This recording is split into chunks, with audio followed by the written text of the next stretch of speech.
There are nearly 100 heat warnings in effect across Canada this morning. Heat warnings in Nova Scotia, New Brunswick, Prince Edward Island, and parts of Newfoundland are expected to reach 40 Celsius with the humidex in some areas. Forecasters say the warm and humid air mass over the Maritimes will linger until later this week. Parts of BC, Alberta, Quebec, and Saskatchewan are also sweating it out.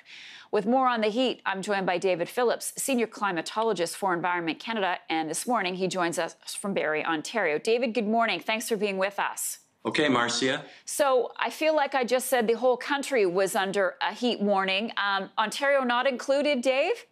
Well, that's right, Ontario, Quebec. But, Marcia, it's not that it's cooled off. We had temperatures yesterday of 34 degrees in Toronto, for example, certainly about 7-8 degrees warmer than it should be for this time of the year. It's just that it's not quite at that criteria of getting up to, say, above 30 with nighttime temperatures also above 20. The nighttime temperatures are going to be warm, but we see highs of 28, 26, and that's still about 2 or 3 degrees warmer than it should be for this time of the year. And you missed out Manitoba, but my gosh, we have a special weather statement out there saying, get ready. We're going to see almost a week of beginning today or later today, temperatures that are going to get up to that threshold that would cause a heat warning to come in effect. Okay.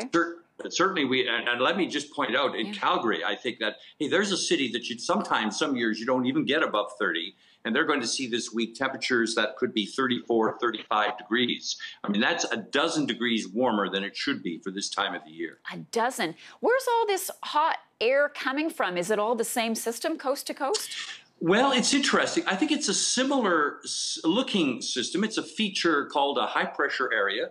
It's like taking the lid of a barbecue and just sticking it over all of Canada from coast to coast and cooking all that meat underneath. And in the west, it tends to be a high-pressure area over British Columbia that's sucking up all of this warm desert-like air from the United States. And so their temperatures are hot, but it tends to be drier in Alberta and Saskatchewan, parts of Saskatchewan and British Columbia. Here in the east, and particularly in the Atlantic Canada, it's a Bermuda high that is bringing up tropical moisture and also heat. And so it's a very, very humid, very sultry, oppressive kind of temperatures, make it difficult sleeping at night. So it's two high pressure areas, but anchored differently, but the same result, drawing up the American air into Canada.